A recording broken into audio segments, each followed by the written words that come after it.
All right, thank you everybody for being here. My name is Liz. I know most of you here tonight, so it's really nice to have you all here. And we're going to go through what I believe are the 7 pillars of health and fitness. And if we can somehow incorporate a little bit of these into our life, it really is a way to be well, to be healthy, to feel good, and to live the life that you want to live, the life that you desire. And if we're wanting to do that, it takes this looking after yourself to get there. So there we go. So the 7 pillars that I've got down here, I haven't got them in any particular order that I feel is more important. I think that they are all just as important as each other. So they are movement, nutrition, sleep, light, self-care, which will also be recovery, stress management, and social connection. So again, they're in no order that I feel is more important. If I was going to put anyone first, it would actually be light. But I thought I'd start with something that most people kind of know about more than light. So moving on to the first one, which is movement. I think the most important thing to do with movement is firstly, find a way to move that you enjoy. Because if you don't enjoy it, you are not going to stick to it at all. So finding a way to move that you enjoy, but knowing that we need to strengthen our bodies, we need to strengthen our muscles, and that does require some form of resistance training. So down the side there, the benefits of it, that's just some to name a few. So building muscle, which is really important. Being able to maintain muscle as well, especially as we age, as women, that's really important. After the age of 30, we start to lose muscle mass, and it can be harder as we age to start to build it as well. So we want to have a good baseline, but then also knowing that if you haven't been training when you were younger, it is still possible to build muscle as we age as well. So the ability to build it, the ability to maintain it and have healthy muscle tissue is really important. And then our bone density as well for things like osteopenia and osteoporosis. And then the other stuff that comes with it, which I think a lot of people don't realize happens once they start doing some form of resistance training, which is the confidence, the self-efficacy, and just the resilience and the mindset that comes with strength training as well. It can really change the way that you look at things in your life, look at challenges in your life. And then brain function and fat loss, which I think, nowadays fat loss can kind of be gets a little bit of a bad rap, like you shouldn't want to change the way that your body looks. And I kind of come from a stance where it's your own body, and if you are wanting to change it and you are wanting to lose fat, then that's absolutely fine. And doing resistance training is a really great way to get there. So there are different types of resistance training. We're not going to go too much into the different types, so we'll just kind of quickly go over them, because we could be here for almost a couple of hours going over the different types of them. And it really just depends on what your overall goal is with the training that you're wanting to do. So there is strength training, which is all about building actual strength in your muscle. So how much load can you move at one time? And then there's endurance training, which is if you've ever done like a body pump class at the gym, that is very much like a strength endurance type class. There's lots of reps using lighter weights, and it's not going to necessarily build a lot of big muscle. Then we have hypertrophy, which is the size of the muscle. And that's a really kind of good place to start and a good place to stay as well. So if you are just starting out as a beginner, the 3x10 kind of rule is a really good place to start and stay in for as long as you feel you need to. And then we have power training as well, which you think of the kind of like the Olympic athletes where they're doing the Olympic lifting, that one rep at a time. They might do a clean or a really big press overhead.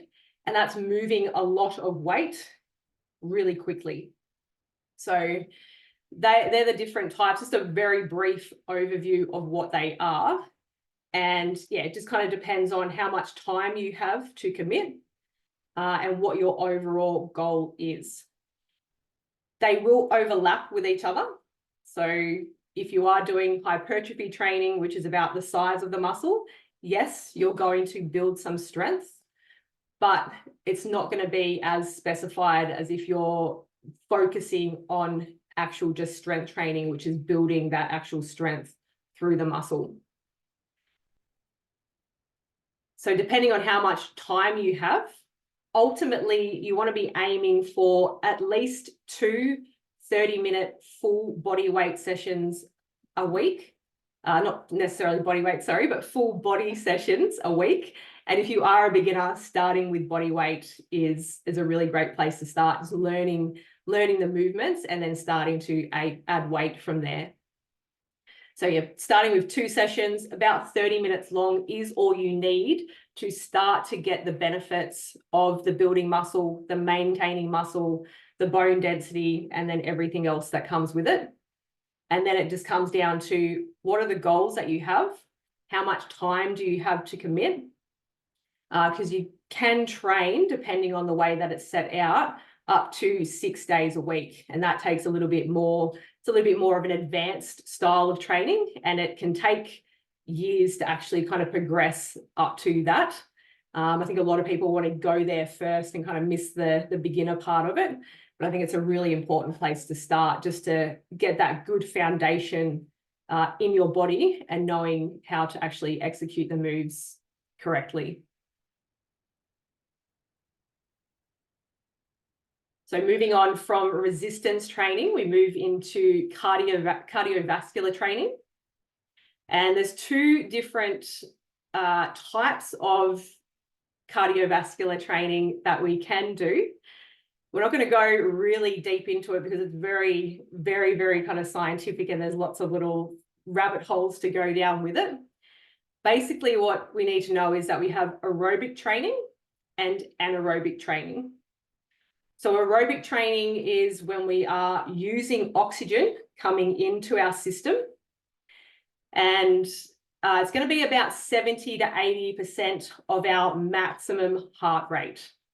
So a little thing that you can do if you are wanting to work out your max heart rate is 220 minus your age, and that will give you your max heart rate.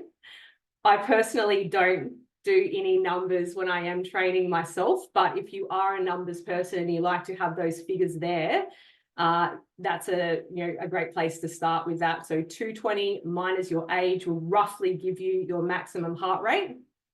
So when we're training our aerobic system, we want to ultimately aim for between 150 and 200 minutes per week of what we call zone 2 cardio. And that is working up to around the kind of 70, 80% max heart rate. So a really easy way to know if you are there, if you're not using the numbers, is you should still be able to talk a sentence. So if someone spoke to you, you'd be able to answer them, but you would be still challenging yourself. It'd actually be quite hard, but you would still be able to talk to them. And that includes everything from walking, swimming, bike riding, again, finding things that you enjoy doing, because these are the things that you're going to actually stick to doing. And then we move on to our anaerobic training, which is anything above that 70 to 80% heart rate. And that's when we don't have oxygen in the system. The body will kind of get to the point where you've used the oxygen that you've got, and then it starts to rely on energy or oxygen that is stored in our muscle tissue, which generally comes from carbohydrates, they're stored in the muscle, and then it pulls them out to kind of push that really hard bit. And that's things like interval training, high intensity interval training, things like Tabatas, if you've ever done one of those, or sprints. And this type of training here, for me, I believe that you need a really good baseline of the aerobic system first before you kind of step into the anaerobic training.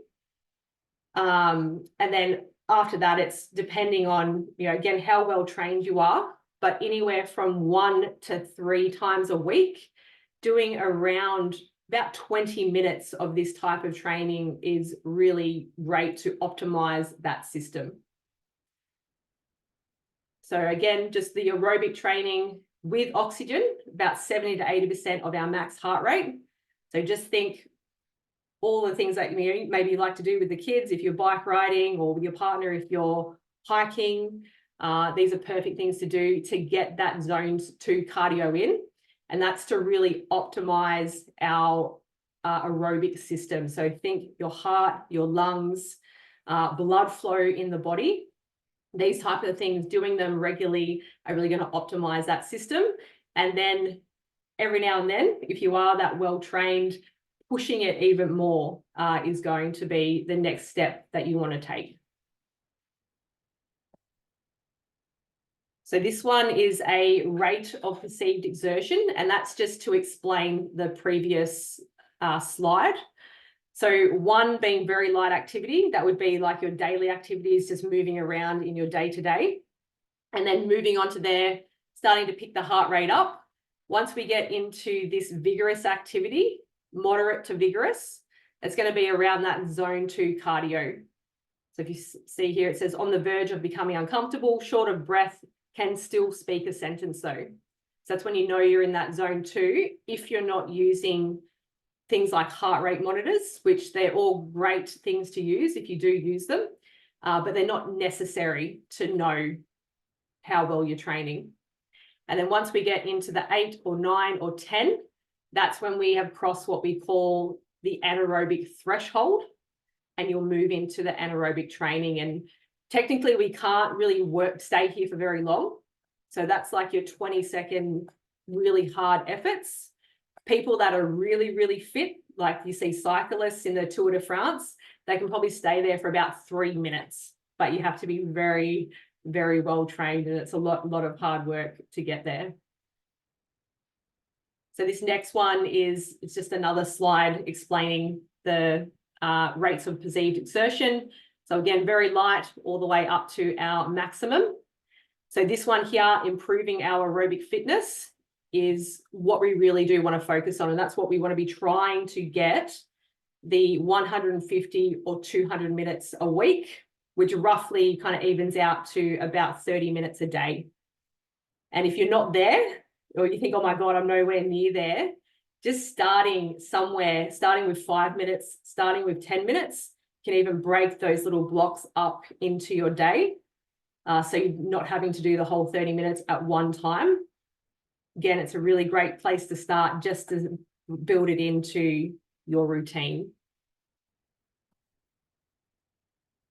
So moving on from movement, we come into nutrition. And I really love this pyramid. I stole it from the Girls Gone Strong, who I just finished up a course with them just probably about 6 months ago now. So I think most people kind of have this flipped upside down, where they start with things like supplementation, nutrient timing, and then the food quality, or they might start with macronutrients somewhere around here, and they forget about these 2 bottom ones here, which are the most important things, which is mindful eating and appetite awareness. And then the food quality and nutrient density. So we kind of skip a few there, I know. So I'm going to go over tonight the mindful eating and appetite awareness, and then the food quality and nutrient density. If we can get those right, I think everything else kind of works itself out. Because if we are focusing on mindful eating, we're going to be focusing on what we're eating anyway. If we're focusing on how much we eat as well, and then we want to look at the food quality and nutrient density over anything else. Supplementation, I think it's a last resort. I think starting there is not the best way to go. More because you can't really supplement your way out of an unhealthy lifestyle. So it has to have this foundation. And then maybe once you've sort of worked on everything else and got that down pat, if you feel like you need something extra, that's when we start to look at supplementation.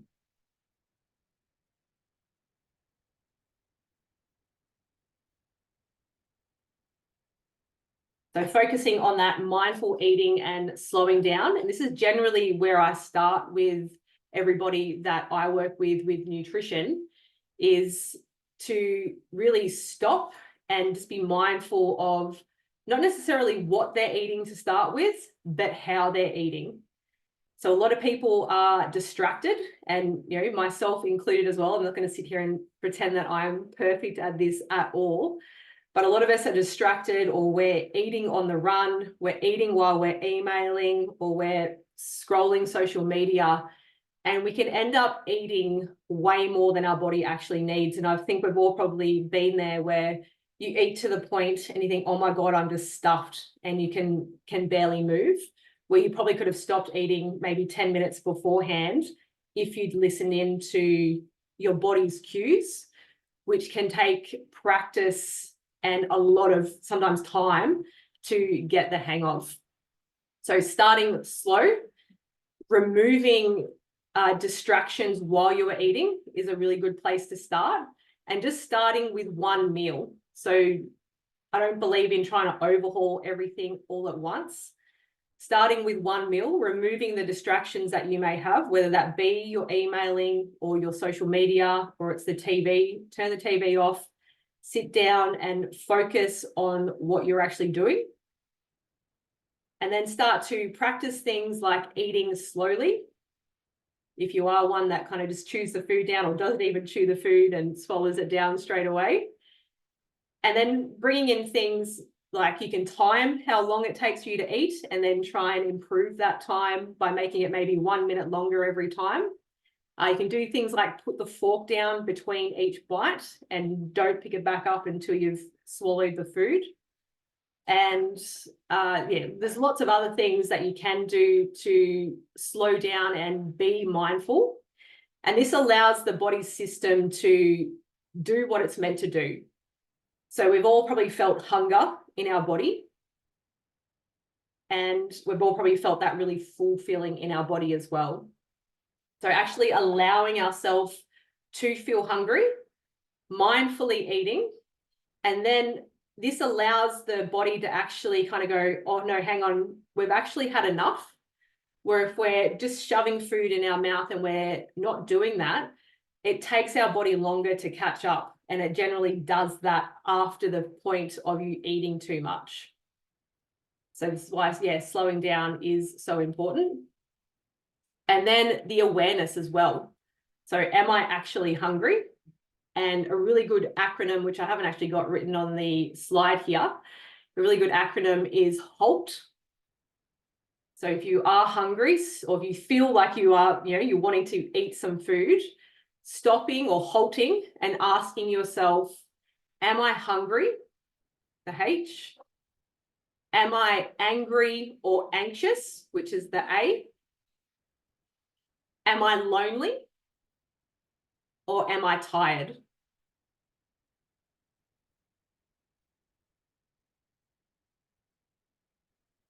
So am I hungry? Am I angry or anxious?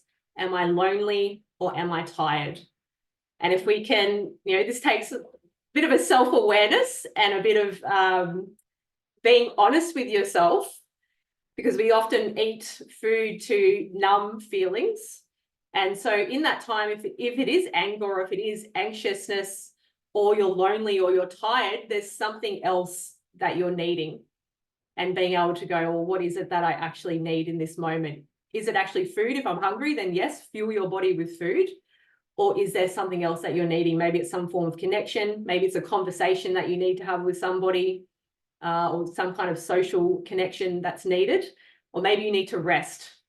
So just being able to actually look at that, again, which it takes time to build that awareness of yourself. And it's practice practicing doing it and being okay with not being perfect at it as well. And then moving on to our food quality and our nutrient density. So the main thing with this one is eating food as close to the source as possible within the budget that you have.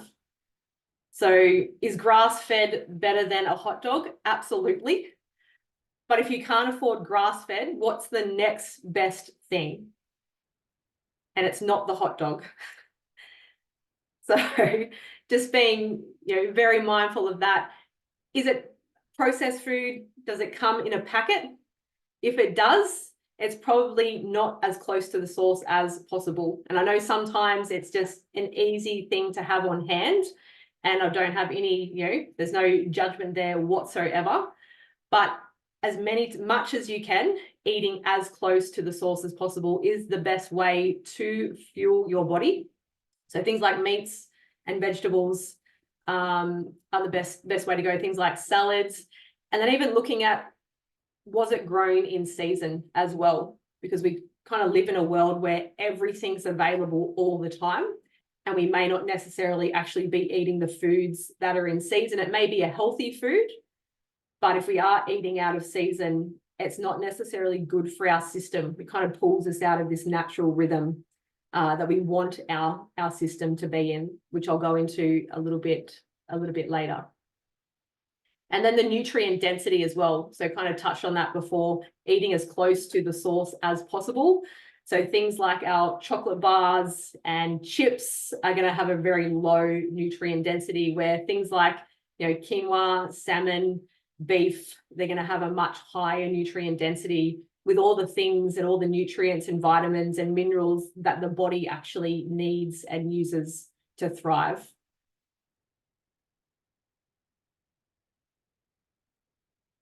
All right, moving on to sleep. This can often be a real difficult one for a lot of people, because I think a lot of people that I speak to or come into contact with really struggle with sleep.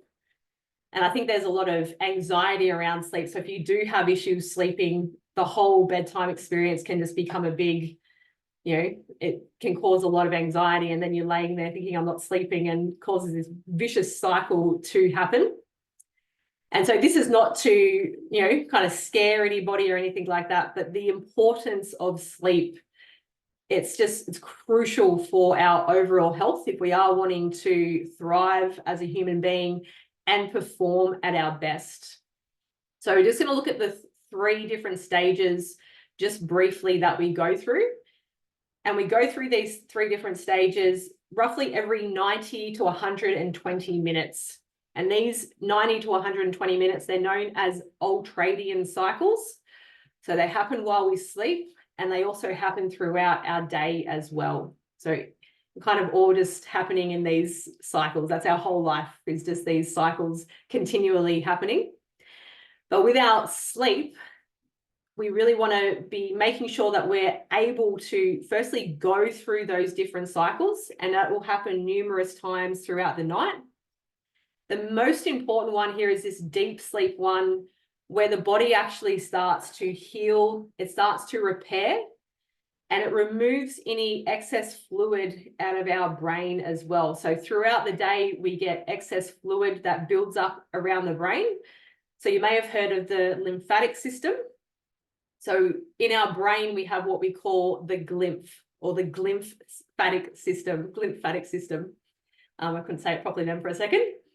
And that releases it, drains from the brain down through the neck, down into these ventricles here, and to the left side, from the left side of the brain, and then right side from the right side of the brain. And that only happens in this deep sleep stage. So really important that we can get there. So if you suffer with things like brain fog, forgetfulness, or kind of a bad memory, and you do struggle with sleep, it can have something to do with the fact that the brain can't actually drain this fluid from it, which is pretty important. So the first one is shallow sleep, and then the deep sleep, and then the rapid eye movement. And we continually, if we're sleeping well, we shift in and out of these these stages throughout the night numerous times. So what happens when our sleep is disrupted? And I'm sure we've all felt this before. I know some of you have got kids and or had kids. But I think at some stage in life, we've all struggled with sleep at some stage, where it's been from, overthinking or, whatever else has been happening in your life. So compromised cognition and the ability to reason, and overall stress increase. And this is a really big one as well. Cortisol levels will remain high, and that keeps us in this constant state of stress. I'll go into that a little bit more when we get down into actual kind of stress and recovery. But the cortisol levels will stay high, and that will actually, again, turn into this vicious cycle of we can't wind down. So we get tired, but because the cortisol levels are high, we continue to be in this state of stress, and the body can't wind down. It can really struggle to go to sleep. And then everything else from our stress hormones like cortisol, and then that increases our sympathetic nervous system, which I just mentioned before, keeps us in this constant state of stress, which over time, if it goes on for too long, turns into chronic stress. So a couple of bad night's sleeps kind of makes you feel pretty crappy for a little while, but if you can find that rhythm again, then you start to feel good. But if it's this continual thing where you can't seem to help it, it does turn into chronic stress in the body, and it can actually start to break the body down, which I'll go into a little bit later on, where we'll start to get joint pain, inflammation in our system, which can be just from having too much stress hormones running through our body.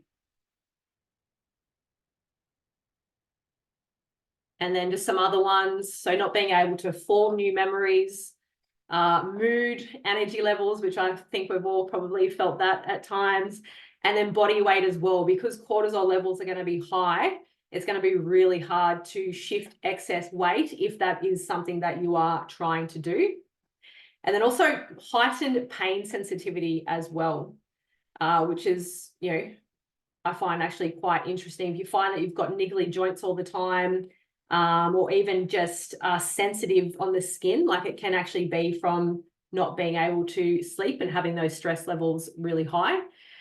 And then increased risk of cardiovascular disease, fertility problems, gastrointestinal issues, and immune suppression. So all pretty important systems in our body that really suffer if we're not finding or trying to at least help our sleep. So ways we can improve it is keep everything else that's not meant to happen in the bedroom out of the bedroom. Don't relate anything to it. I know I've been caught out. Sometimes I'll go and I'll study in the bedroom because our house gets really hot upstairs. So I'll study downstairs in the bedroom, and I actually do find it harder to get to sleep that night. So things like watching TV, working, video games, everything out of the bedroom that is not meant to happen in there. And then keeping it as dark as possible, and even sleeping with an eye mask on. If you do struggle with sleep, it can sometimes be to do because light is disturbing your system, and it actually thinks it's time to be awake. So it'll actually keep you up. And then keeping it nice and quiet if you can. If you have a snorer that sleeps next to you, earplugs are amazing. They can absolutely help. Obviously, if there is young babies or infants and you need to kind of be able to hear them, knowing that that's generally a time in life that doesn't go on forever. So it's this thing that it just has to happen for this period of time, but it's not going to go on forever unless you continue to have children, of course, which is completely up to you. Keeping the bedroom cool. So I think, I can't remember the exact numbers, but I think the ultimate temperature for a bedroom to get to sleep is around 22 degrees. So it's usually, I think it's a lot cooler than people think. I know when I've done this workshop before, I've had people say they crank, or their wife cranks the heat up and they're wondering why they can't sleep. And it can be just because the body's actually too hot. Just like the kind of rhythms that we go throughout the day, our body temperature will do that as well. So in the morning, it'll be cool. It starts to heat up, that wakes us up. And then in the evening, it'll start to cool down as well. So if we're keeping it hot, it can affect our sleep cycles. And then a pretty obvious one, which I think is having a comfortable bed. And even to the point where if that is what's causing you from not being able to go to sleep, buying a new bed, actually just kind of going out there and buying a new bed. And then another obvious one, which is kind of keep all the electronic devices out of the bedroom. And this just limits what we call blue light out of our eyes, which is something that we want to limit in the evening, especially as we're wanting to wind down and get to sleep. But even when it's not on, like if my phone was like that, it still emits a light, even when it's kind of just sitting there like that. So completely having them out of the room is the best thing to do, unless you're having to be contacted by someone for an emergency or something like that. But getting like an old school alarm clock, keeping the phone out, if it is something that you feel is stopping you from sleeping, of course. If you don't struggle with sleep, then that's amazing. But if you do, really kind of looking at what am I putting into place to make, to make bedtime, to, help myself relax, and then to make falling asleep as easy as possible for me. So moving on to light now, which is the one that I said, if I could put one first, it would be light. And that has to do, again, with instead of a 90-minute or 120-minute rhythm, this is a 24-hour rhythm that our body goes through. So a really natural cycle that we can really have an impact on by doing some really simple things. So early morning sunlight in the eyes is one of the best ways to start to set your circadian rhythm to want to actually wake up and get out of bed and have energy for your day. So I mentioned that we have the temperature in the morning. It'll be cool and it will start to rise. And that kind of gives us this little, we generally wake up around this time when it starts to rise. And then we want to be able to get up. If we can get that light into our eyes, and don't have to look or stare straight into the sun, just being outside, no sunglasses on, no glasses on. If you do wear glasses, just be mindful of where you are. But getting that light into your eyes sets off the rhythm in our body for all of our hormones to start to release at the right times during the day. So cortisol is one of them. I know I probably gave cortisol a bit of a bad rap before, but it's 100% necessary for our system. It's having it in the right amounts and having it balanced, not having too much and not having too little. So you kind of can know if you do have too much. You might feel really stressed and reactive all the time. Too little, you may feel really sluggish and really lethargic all the time. And you're not waking up, you don't want to get out of bed. So by doing this every morning, if it's overcast, just stay out there for a little bit longer. But we only need about I've got between 2 and 10 minutes there. But if it's a really bright, sunny day, 2 minutes is enough. That's all you need. Get that sunlight in your eyes. It's going to start to set this signal off in your body to release cortisol, to give you energy, to get you moving in your day. What else have I got there? And then it also sets up the release of melatonin as well, which is our calm down and relax hormone, which we want to release not too late in the evening. So it will start to release kind of mid-afternoon, or moving into the later afternoon. And that signals to the body that it's time to relax, it's time to get ready to wind down. If we have lots of overhead lights in our house, like I'm sitting in this room at the moment, it's really quite bright. We want to limit that as much as possible into the evening. So having things like, like a fireplace, although it's summer here, I know, but Red light is really good in the evening because it doesn't keep this cortisol levels high, and it actually signals to the body that, again, it's time to calm down, it's time to relax. So cortisol in the morning throughout the day we want, and then melatonin late afternoon into the evening we want as well. And from what I've learned, we don't want to supplement with melatonin. So I know, like, I used to take it for years a little while ago because I did struggle with sleep for a very long time. But the body can actually stop, it'll stop making it if we're supplementing with it or over supplementing with it. So just being very mindful of that.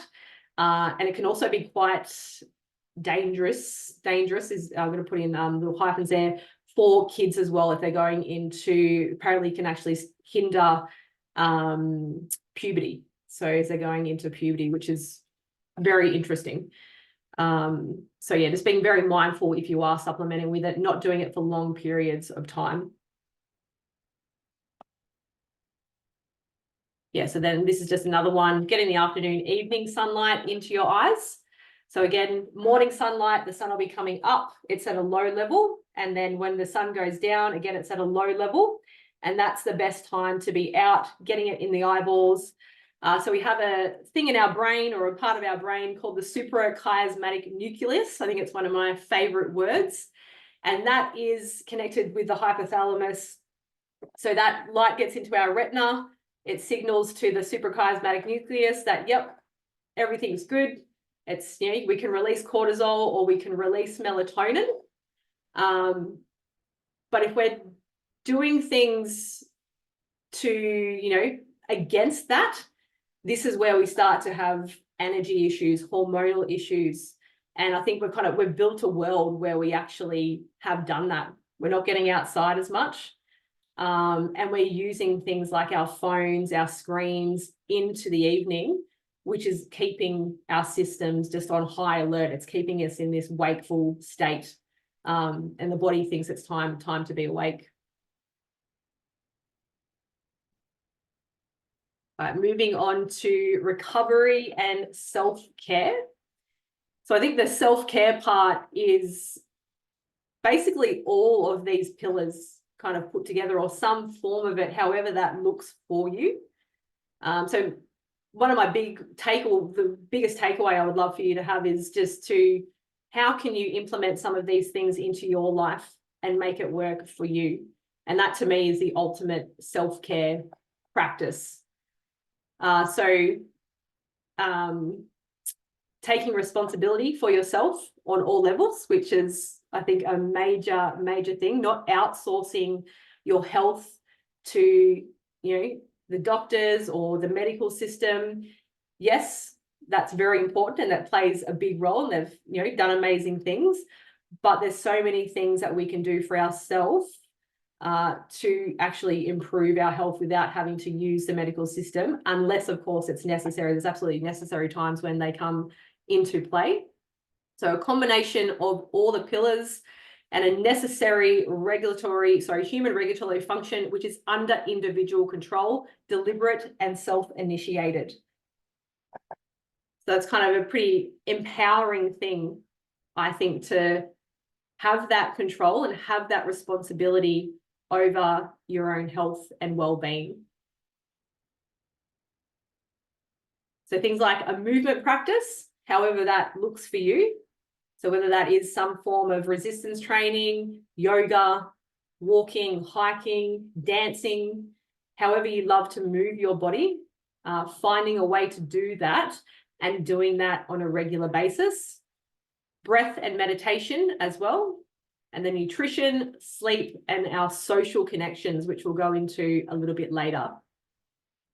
And then for things like recovery from training or from exercise, or even just if you are very active in your life, or maybe you're not very active in your life because you might sit a lot at a desk, things like mobility training, massage, and self-myofascial release can be really beneficial for the body.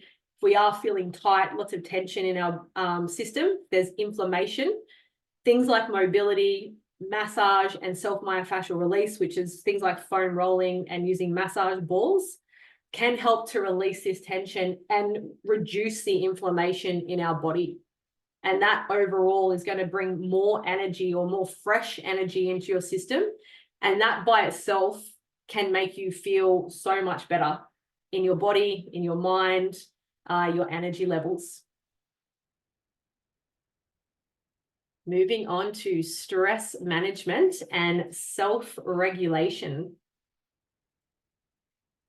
So I think having some form of stress management is really crucial, especially in the world that we live in. So too much stress is not good, and not enough stress as well is not good. So as humans, we thrive on pushing ourselves. We thrive on, putting ourselves out there and, doing things that maybe scare you a little. That is stress. Your training is stress on your body. So again, it can be really beneficial for you. It can make you stronger. It can make you fitter. Or it can be really detrimental if you're doing too much of it and you're not focusing on, maybe you've got lots of other stresses in your life as well. Maybe it's work or family, and you're overtraining. Again, it's going to start to break the body down. It's going to be too much stress. So our beneficial stress is what we know as eustress, and then de-stress, which is the stress that starts to cause issues mentally, physically, and emotionally. So if we are constantly stressed, I mentioned before, we get stuck in a sympathetic state. And the sympathetic nervous system is 100% necessary. It's like every system in our body. We need it to survive. We need it to thrive. It also has a big role with our immune system as well, which is really important. But if we are constantly just stuck in this state of stress, if we're not doing things to help mitigate stress or just help relieve stress from our life, if we get stuck there, it will literally start to break your body down. So cortisol levels will be really high, which I mentioned before, and the cortisol will actually start to feed on your collagen. So it loves to eat collagen. Think like your gut, think your joints, your ligaments, and then breaking down of muscle tissue, which collagen is basically, it's everywhere in our body. It'll start to break that down if we have too much stress for too long. So it's really, really important that we have some form of way to manage our stress, because it's such a big, we can't avoid stress in our life, and we don't necessarily want to. We just want to be able to manage it and even just change the way that we think about it, the relationship that we have with it. So I just mentioned briefly before I didn't mention it actually, sorry. So we talked about the sympathetic nervous system and then the parasympathetic nervous system. So again, a really crucial part of our whole body system. And this is the ability to actually calm down, to digest. So if we're in parasympathetic mode, we're able to digest food. Things will be working very well. But we want to be able to go between the two. So we want to be able to be sympathetic, which is this heightened level of stress, which can be, it can be because we actually need to be running or fleeing from something, or it could be because we're just about to go play a game of sport. Our sympathetic level, we want that to be higher. We want to naturally be able to come back down into this parasympathetic state. And if we can't, again, like I mentioned before, we get stuck in this sympathetic state and it can be really detrimental to our health. Which I just mentioned there. And this is where the ability to self-regulate comes in. And this is, it first takes an awareness of yourself. So your inner domain, the way that you think about things, your emotions, the way that you react to things, and your behaviors. And that's why I think the practice of yoga is so important, because it allows you to actually become aware of those things within yourself. If yoga is more than a physical practice, for some people it is a physical practice, and that is 100% totally fine. But generally over time, we'll start to figure out that it becomes a little bit deeper than that. And we start to find a bit more of an awareness of ourself.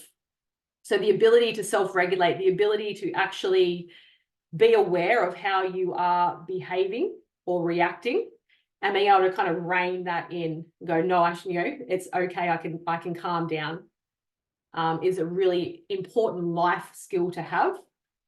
And again, it takes time and it takes practice and it takes an okay with not being perfect at it, because I think, nobody's perfect. There's going to be times where, our emotions do get out of control and maybe we do blow up and we do overreact. We are all human and we're all having a human experience. But as much as we can, we want to try and find this awareness of ourselves. If we can calm ourselves down, if we can, in a state of stress, it then gives us the ability to do that for somebody else. So a really cool thing, which I haven't got it mentioned here, is the ability to co-regulate.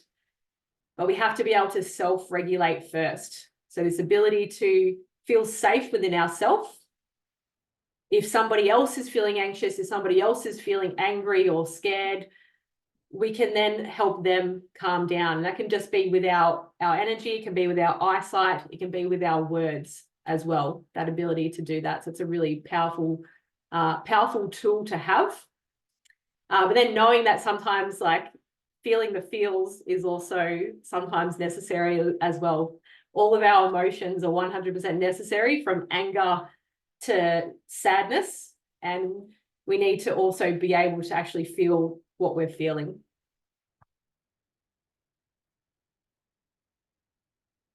All right, so ways that we can start to self-regulate and practices that we can start to incorporate into our life is to practice diaphragmatic breathing, and that's nostril breathing. And I won't go into it here, but it's basically, if you lay down onto your back and bring your hands onto your rib cage, a way that if you are breathing, you've got the little, your xiphoid process, which is just down the sternum here, the front of the chest, where all the ribs come and join into. Just below that, you'll feel a little gap. And if you have your fingers touching there, if you're laying down on the floor with the hands across the ribs, as you breathe in, you want to feel the belly rise, but you also want to feel the rib cage expand as well. And it will expand in a 360-degree motion. And then it'll contract back in as we breathe out. And it's really important that we can diaphragmatic breathe, because it basically has so much to do with the way that we feel. So if we're stressed out, diaphragmatic breathing is one of the quickest ways to calm yourself down.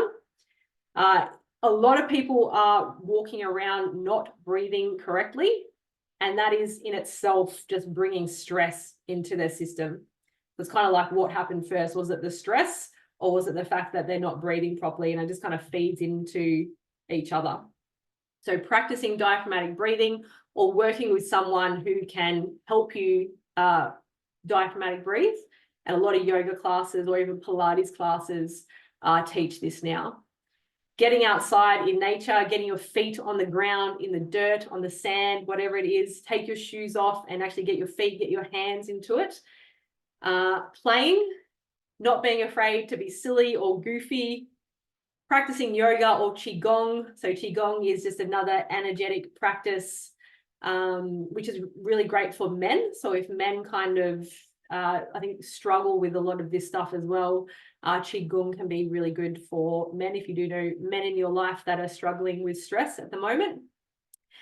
Moving your body in ways that you enjoy, stretching, music, meditate, practice self-compassion, which is, I think, a pretty big one, and then practice mindfulness as well. So that ability to just bring yourself back into what's happening right here and right now.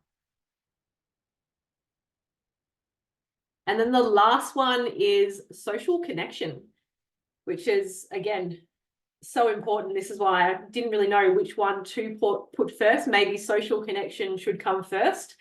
But that is crucial for us as a species.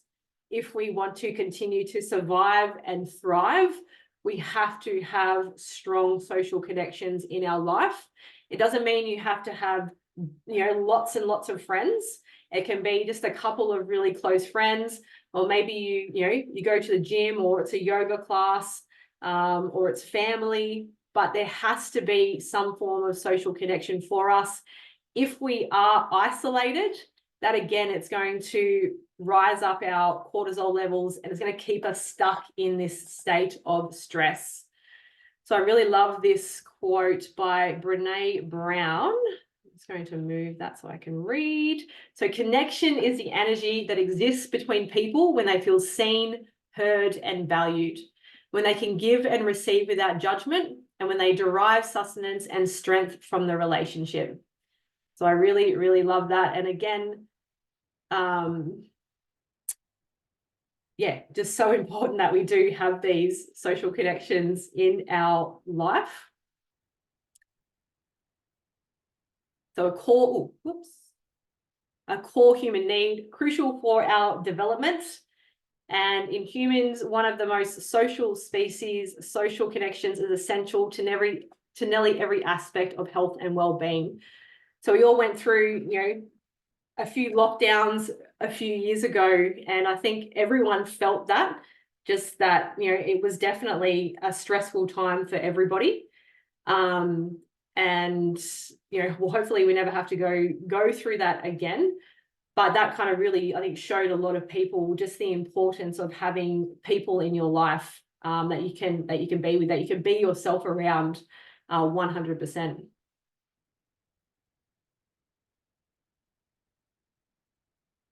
So if we don't have this social connection in our life, things like inflammation, the risk of cardiovascular disease, suicide, and just dying from, all-cause mortality, they rise drastically, which is not good at all.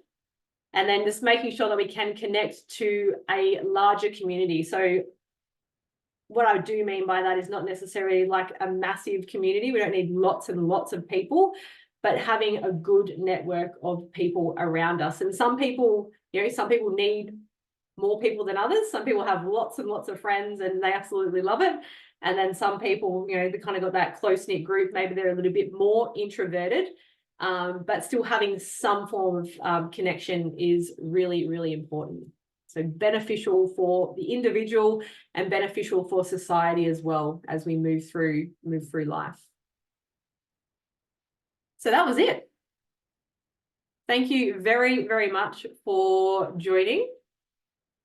I hope you got something out of that. I'm just going to look in the chat. Oh, what's the times 12 in the hypertrophy? So that's the amount of reps. Yeah, so I'll just go back, and so generally it's like 3 times 12, but where are we? Hypertrophy, yeah, so 3 to 5 sets times 12 reps is what you're looking at for hypertrophy. Yeah. Awesome. Is there any more questions? No? And I'm going to stop my share, and then I can stop recording.